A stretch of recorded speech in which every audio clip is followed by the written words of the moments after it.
Hey guys, what's going on? Abby here, and today I am bringing you my very first Moze build. I know, right? We have so many flak builds on the channel, but today I'm coming at you with my first Moze build, and I really love it. I think it's super fun and unique. It's not a deathless build, it's not a vampire build. You don't need healing from mass spamming of grenades, anything like that.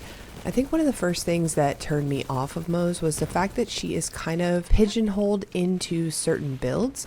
I felt like Blue Tree was always necessary for Moze in the fact that you needed Vampyr, which was halfway down the tree, over halfway down the tree, and by that point you may as well just go full into Splash, and it kind of dictated what skills and what type of playstyle Moze had. So my goal with Snow Moze was to create a build where you don't have to use Vampyr at all. No more hunting down super duper rare cloning maddening trackers with the right anointment. And also our Iron Bear is not just for hopping in and out to proc ASE anoints, it actually has a very specific purpose, which we'll get into when we start talking about the gear. Before we get into it, I want to give a huge thank you to my Twitch chat. We live stream over there Tuesday, Thursday, Friday, Saturday at 8 p.m. Eastern time. It's twitch.tv/Abyar. If you want to check it out, you would have had a preview into what this build is. Probably a week ago, we started working on it. We've had a few streams over there.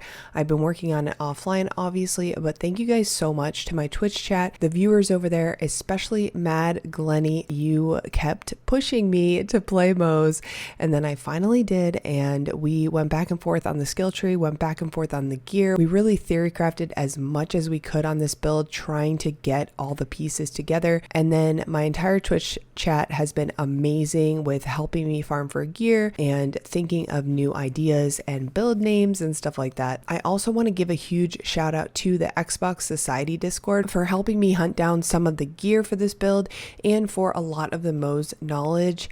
So Wallaby, Fearless Dumbo, Clo33, you guys are amazing. Thank you so much for reaching out to me and helping me with this. I really do appreciate it. I like to think that this build has some unique ideas in there that haven't been seen before, and if you are a seasoned Moze player, you may be able to make more improvements on this build than I already have, but I tried to educate myself as much as I could on all the Moze information. I'm going to put links down below to a lot of the threads on the Gearbox forums in case you are interested in learning about Moze in more depth. All right, now that I have thanked the appropriate people, because you guys freaking deserve it, I seriously thank you so very much, we are going to get into this build.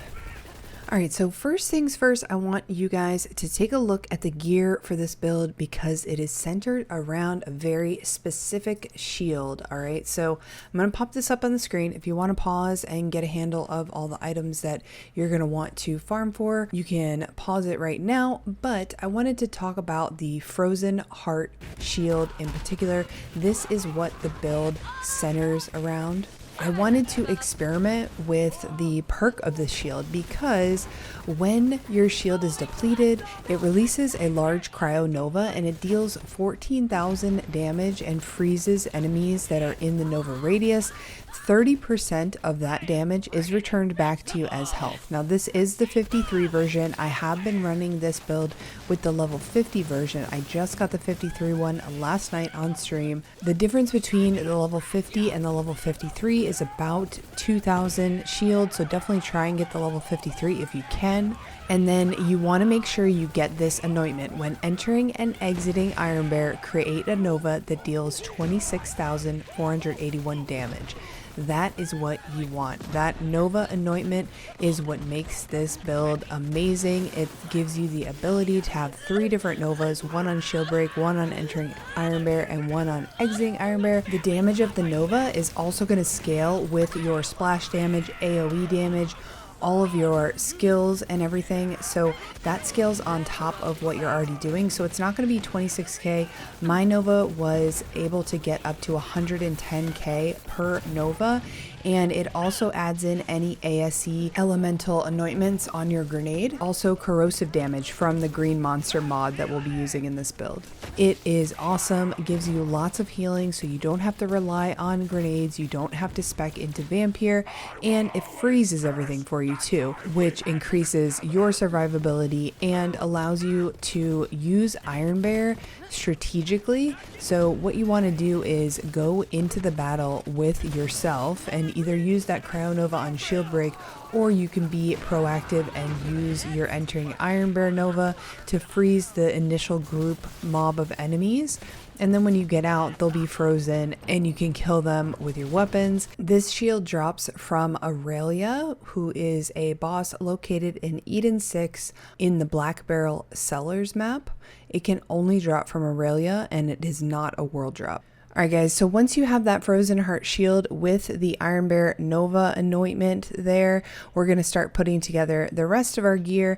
For the class mod, we're going to be using the Green Monster. This is a DLC class mod, so you will need to farm the DLC to get it. This is the one that I have. I got some really banging perks on it: SMG damage, splash damage, and critical damage. However, the skill points I feel like could be a little bit more optimized. I feel like I'd want a little bit more into Scorching RPMs, that skill on the left there, and possibly none in click click, but I still need to do some more testing on what the ideal layout will be. I don't really have too many options at the moment.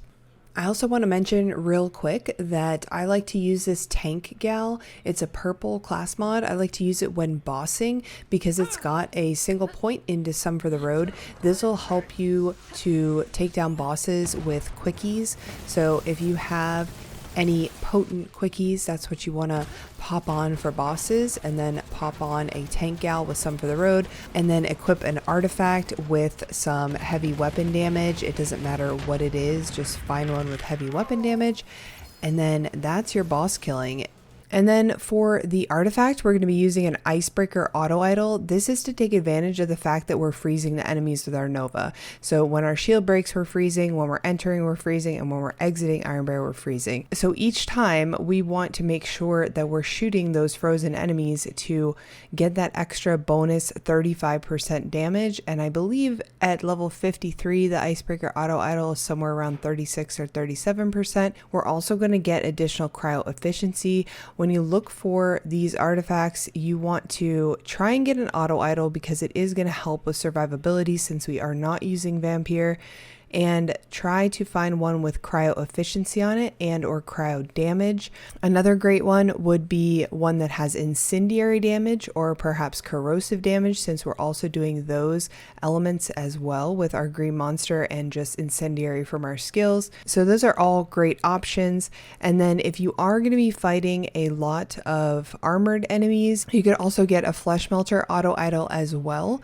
I've got one here with corrosive damage on it, so if you are in the takedown, for instance, you could use this one instead of Icebreaker if you're going to be using a lot of corrosive weapons, because Wotan in particular is actually resistant to cryo, so you're going to want to switch up your weapons anyway, so you may as well switch up your artifact to match. I was able to take this build into the takedown for the first time and complete it on regular single player mode. I haven't tried it on true takedown. I feel like you probably do need cloning maddening trackers and Vampyr to get through all of that, but it's fairly decent if you're trying to run a single player takedown or if you're playing with your friends or something like that, as long as you switch it up to corrosive weapons and flesh melter artifact whenever you need to. And then for our grenade, we're going to be using a piss grenade. You guys can use whatever grenade you like. I like having the anointment on action skill end gain bonus radiation damage because it adds in another element for us to do. We're already doing corrosive with our class mod, cryo with our shield, cryo with our weapon, and incendiary with our skill tree. And so we're going to be doing radiation now too. So that kind of takes care of the shield portion of the enemies. You can also use radiation weapons and then have a cryo ASE elemental anoint on here. That works really well. Another option is to use a grenade that has on grenade throw, weapon, grenade, and action skill damage are increased by 25% for 6 seconds.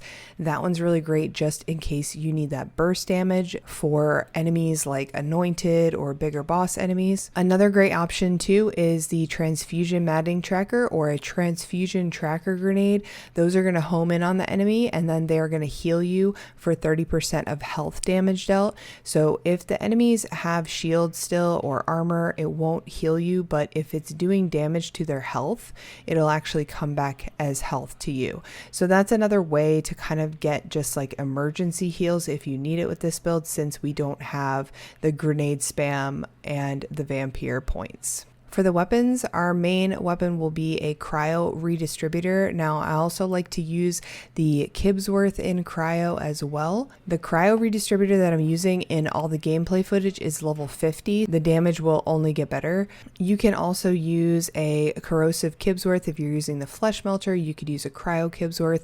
They are both great. The Wester gun is also great as a substitute to the Kibsworth. I also really like the ion laser. It's from the DLC. It's a super fun weapon to use and you can pulse the splash damage at the end. And so it gives you kind of some extra bursty damage. I really like this against anointed enemies. And then of course, if you are playing the takedown, you're going to want to grab yourself a Cutsman or some other kind of corrosive weapon. For the anointment, I would either try and find after exiting Iron Bear, the next 2 magazines have 125% bonus incendiary damage, or you can look out for after exiting Iron Bear, gain 160% splash damage for 18 seconds. This anointment right here is going to increase your Nova damage. This anointment will also give you 75% shield and health on exiting Iron Bear. However, it is a bug. It's been in the game since launch. I don't know if or when they will change it, but just keep that in mind if you do use these splash anointments, that once they do fix that, it could be a shock if you are playing with 75% shield and health and it gets taken away. So that's it for the weapons and all of my gear. Next, let's pop over, take a look at the skill tree real quick. I'm going to put the overview of the skill tree here in case you guys want to pause, take a screenshot, and then I'm going to go into my individual choices and kind of explain where we went with this. For the skill augments, we're just using Vanquisher rocket pods with no skill augment. This is the highest damage Iron Bear weapon we can get, but honestly, you can choose whatever you want. Railguns are also great. If you're trying to take down shields, you could equip the shock ones as well. But because we are going into means of destruction, we want to make sure that we're doing at least some splash damage. And since we're using a redistributor, we don't get a lot of splash damage that way. If you're using a Kibs, you will get splash damage, no problem. You will regen your ammo and grenades. It'll be great. But with the redistributor, we're not. So we're kind of relying on Auto Bear to refund us some grenades and ammo. That's all the skill points that I wanted to go over. I feel like the rest is pretty self-explanatory, but I hope you can get the whole point of this build is to basically do something unique and a little bit different and not to use the same skill tree that I see everywhere else. I wanted something that would fit within my playstyle of playing, of being aggressive and using my action skill in an aggressive manner. And I think this accomplishes that. Again, if you want to see this build in action or any of my flak builds or anything, stop on by the stream, twitch.tv/AbbyHour. I'm actually going to be posting this video right before I go live and we'll be talking about it on stream, so I hope to see you there. If you haven't, make sure to subscribe to the YouTube channel for more Borderlands 3 content. Build videos and educational videos is my forte, and ring the bell for notifications if you want to know every time I post. As always, guys, thank you so much for watching this video, and I will see you in the next one. Bye-bye.